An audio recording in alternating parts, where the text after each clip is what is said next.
Di sini saya akan menjelaskan prosedur pemeriksaan fisik kardiovaskular. Pengertian pemeriksaan fisik kardiovaskular adalah pemeriksaan tubuh untuk menentukan adanya kelainan-kelainan dari suatu sistem atau suatu organ bagian tubuh dengan cara melihat atau inspeksi, meraba atau palpasi, mengetuk atau perkusi, dan mendengarkan atau auskultasi. Indikasi pemeriksaan fisik kardiovaskuler dilakukan untuk yang pertama, kelengkapan dari rangkaian anamnesis yang dilakukan pada pasien. Yang kedua, mengetahui diagnosis penyakit dari seorang pasien. Yang ketiga, membantu dokter dalam melakukan tindakan selanjutnya pada pasien. Yang keempat, mengetahui perkembangan serta kemajuan terapi pada pasien. Yang kelima, dipakai sebagai standar pelayanan dalam memberikan pelayanan paripurna terhadap pasien. Selanjutnya, tujuan melakukan pemeriksaan fisik kardiovaskuler yaitu mengenal dan menentukan variasi abnormal bunyi jantung dan bunyi tambahan atau bising. Sebelum melakukan pemeriksaan fisik kardiovaskuler, ada baiknya kita mempersiapkan alat. Yang pertama, stetoskop. Yang kedua, sphygmomanometer. Yang ketiga, alat tulis, penggaris, catatan klien, selimut, sampiran, jam tangan. Persiapan klien. Selanjutnya, persiapan klien. Yang pertama, atur posisi klien atau berbaring terlentang dengan badan bagian atas sedikit terangkat. Yang kedua, minta klien untuk tidak bicara selama pemeriksaan. Yang ketiga, buatlah penerangan yang baik dalam ruangan. Selanjutnya, prosedur pemeriksaan fisik. Yang pertama, cuci tangan. Yang kedua, jelaskan prosedur yang akan dilakukan.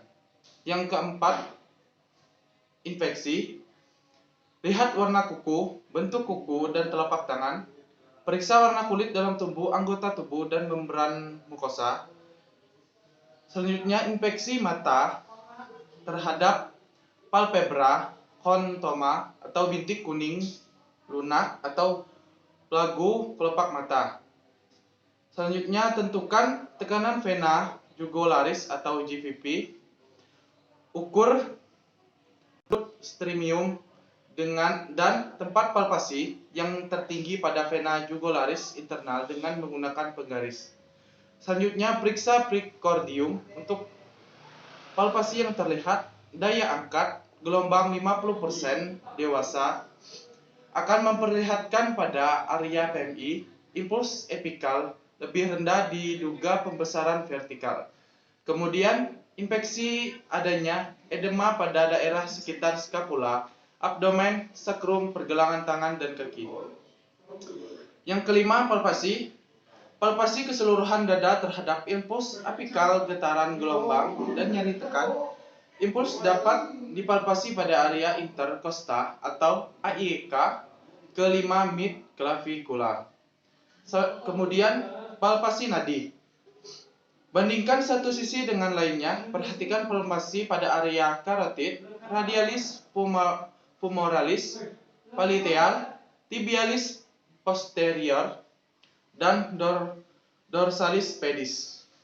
Untuk keterangan, 0 tidak ada, plus 1 menurun, lemah, halus, plus 2 normal, plus 3 penuh, meloncat. Kemudian palpasi terhadap edema perifer. Edemi dinilai pada skala 4. Plus 0 sama dengan kurang 1/4 inci, plus 2 1/4 sampai setengah inci, plus 3 setengah sampai 1 inci, plus 4 lebih dari 1 inci. Yang keenam, perkusi. Perkusi batas jantung kiri secara berurutan antara rongga interkosta kelima, keempat, dan ketiga mengindikasikan di mana perkusi memperlihatkan perubahan kepekaan. Yang ketujuh, auskultasi. Hilangkan kebisingan ruangan. Bila memerlukan beberapa detik untuk mendengarkan bunyi jantung, jelaskan pada klien untuk mengurangi kecemasan. Angkat payudara klien untuk mendengar di atas dinding dada dengan lebih baik. Okultasi untuk mendengarkan nada tinggi. Ambil waktu untuk mendengarkan tiap bunyi. Mulai dengan area aortik atau PMI, kemudian gerakan stetoskop perlahan secara sistematik sepanjang 5 area jantung.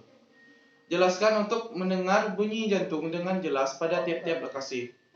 Kemudian ulangi rangkaian pengajian tersebut dengan menempatkan sisi bel stetoskop ke dada. Selanjutnya, bila diperlukan, minta kalian untuk melakukan 3 posisi yang berbeda selama pengajian, yaitu duduk tegak dan badan agak ke depan.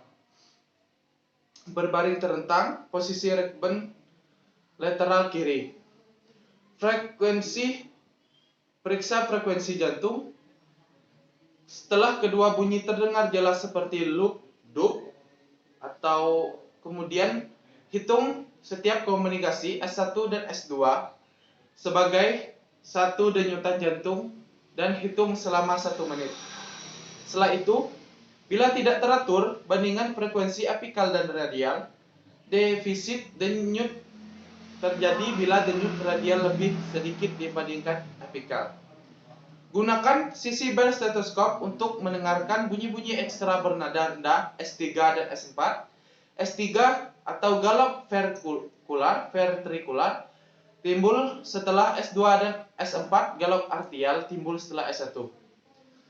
Setelah itu, okultasi untuk mendengar bunyi murmur, perhatikan waktu, lokasi, dan sebagainya. Alokasi tekanan darah, catat kelainan dan hasil yang didapat dalam catatan keperawatan. Kita melakukan prosedur pemeriksaan fisik kardiovaskular. Kita selanjutnya melakukan dokumentasi, yaitu yang harus dilakukan, harus kita catat adalah identitas pasien, tanggal, jam, dan pemeriksaan fisik, pemeriksaan apa yang kita lakukan. Selanjutnya di sini saya akan menjelaskan prosedur perekaman EKG atau elektrokardiografi. Pengertiannya adalah suatu prosedur untuk mendapatkan gambaran kegiatan listrik jantung yang terekam melalui penempelan elektroda yang dipasang pada permukaan tubuh. Indikasi. Yang pertama, pasien yang dicurigai sindroma koroner akut. Yang kedua, pasien dengan aritmia. Yang ketiga, pasien dengan gangguan konduksi jantung. Yang keempat, pasien dengan gangguan elektrolit, terutama kalium. Yang kelima, pasien dengan kecurigaan keracunan obat. Yang keenam, evaluasi pasien yang terpasang implan defibrilator dan pacu jantung. Yang ketujuh, sebagai monitoring pada sindroma koroner akut, aritmia, dan gangguan elektrolit pasca terapi. Kondisi gawat darurat. Yang pertama, nyeri dada atau rasa sakit tidak nyaman yang menetap di dada. 2. Rasa nyeri ditekan atau diinjak di dada. 3. Nyeri ulu hati atau rasa terbakar di dada, terutama pada pasien wanita. Selanjutnya, tujuan melakukan pemeriksaan perekaman EKG sebagai alat bantu dalam menegakkan diagnosa penyakit jantung seperti aritmia jantung, hipertrofi atrium dan vertikal, iskemia dan infark miokard, efek obat-obatan terutama digitalis dan inti aritmia, gangguan keseimbangan elektrolit khususnya kalium, dan penilaian fungsi pacu jantung. Persiapan tempat dan alat pemeriksaan perekaman EKG. Yang pertama, EKG set yang terdiri dari yang pertama, kabel power atau baterai. Yang kedua, kabel RD. Yang ketiga, elektrode yang terdiri 10. 4 elektrode ekstremitas. 6 elektrode perikardial. Yang kedua, jeli atau kapas alkohol. 3 kasa. Persiapan pasien. Yang pertama, identifikasi pasien. 2. Lakukan kebersihan tangan sesuai indikasi. Yang ketiga, gunakan APD sesuai indikasi. 4. Nyalakan mesin EKG. Baringkan pasien dengan tenang di tempat tidur yang cukup luas. Tangan dan kaki tidak saling bersentuhan. Pelaksanaan perekaman EKG. Yang pertama, bersihkan dada. Kedua, pergelangan tangan dan kaki dengan kapas alkohol. Kalau perlu, dada dan pergelangan kaki dicukur. Kalau perlu, bulu dada dan pergelangan kaki diukur. Maaf sebelumnya. Yang kedua, beri jeli pada keempat elektroda ekstremitas. Yang ketiga, pasang keempat elektroda ekstremitas tersebut pada pergelangan tangan dan kaki. Yang keempat, beri jeli pada dada sesuai dengan lokasi untuk elektroda V1 sampai V6. Yang kelima, pasang elektroda dada dengan menekan karet penghisapnya. Yang keenam, rekam setiap bit 3 sampai bit 4 bit. 7. Setelah selesai perekaman semua lead, lepas semua elektroda. 8. Bersihkan jeli dari tubuh pasien. 9. Beritahu pasien bahwa perekaman sudah selesai. Yang ke-10, matikan mesin EKG. Yang ke-11, rapikan pasien. Evaluasi respon pasien terhadap tindakan. Yang ke-12 atau yang terakhir, bereskan alat dan buang sampah sesuai panduan pemilihan limbah. Evaluasi. Yang pertama, mengevaluasi perasaan pasien setelah melakukan tindakan. Yang kedua, membuat kontak untuk pertemuan selanjutnya. Yang ketiga, menyampaikan salam. Selanjutnya, dokumentasi.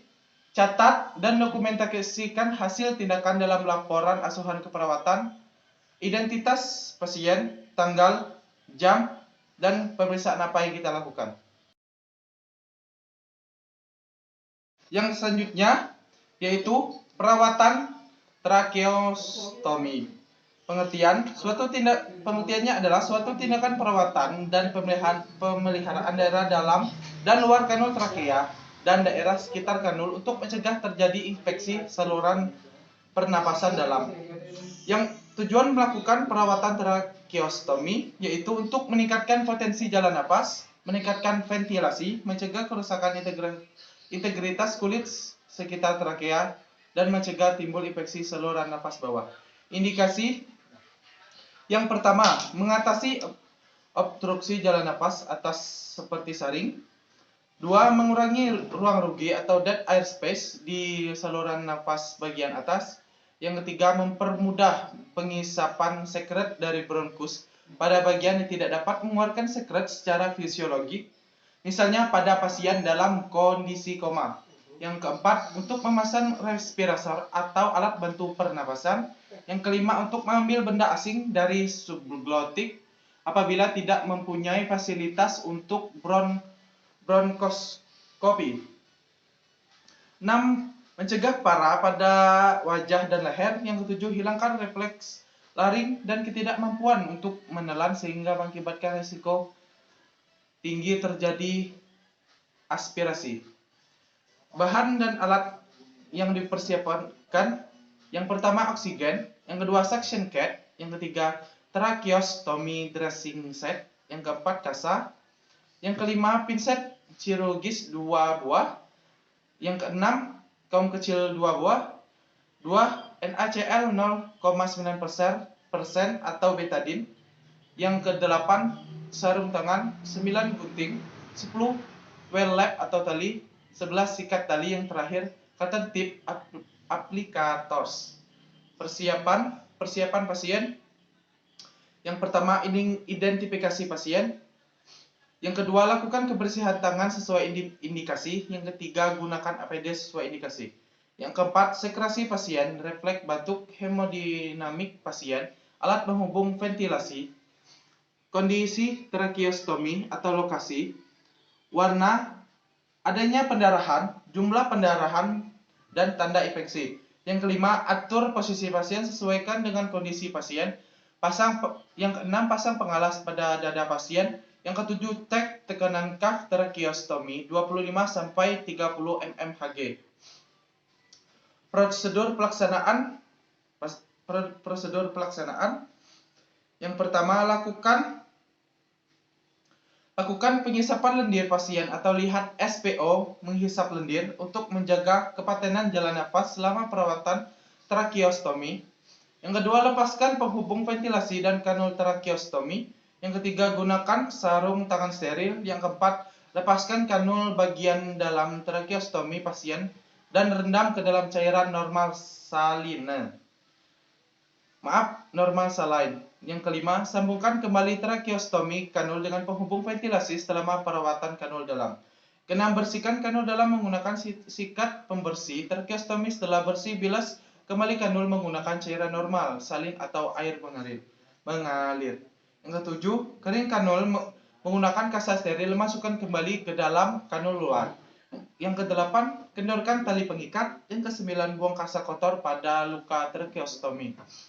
9. Buang kasa kotor pada luka tracheostomi. Yang ke-10, bersihkan area luka tracheostomi dengan menggunakan kasa yang dilemahkan dengan cairan normal, salin, mulai dari tengah hingga sekitar luka. Yang 11, tutup kembali luka tracheostomi dengan foam atau kasa. Ke-12, minta bantuan perawat lain atau keluarga pasien untuk memegang flange supaya tracheus tube tetap pada tempatnya. Kemudian lepaskan tali pengikat tracheostomi kotor pada salah satu sisi. 13. Bersihkan area leher pasien dengan menggunakan kasa yang dilakukan dengan cairan normal salin.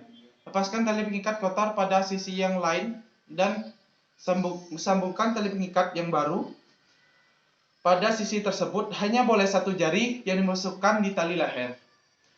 Yang 14. Rapikan pasien dan evaluasi respon pasien terhadap tindakan yang kita lakukan kepada pasien. 15. Evaluasi pasien SaO2, respon selama tindakan, refleks batuk, warna wajah, dan hemodinamik. Yang ke-16, evaluasi tracheostomi, kebocoran, kondisi kanul, luka tracheostomi atau warna bengkak, adanya pendarahan, dan tanda infeksi. Yang terakhir, bereskan alat dan buang sampah sesuai panduan pemilihan limbah. Evaluasi.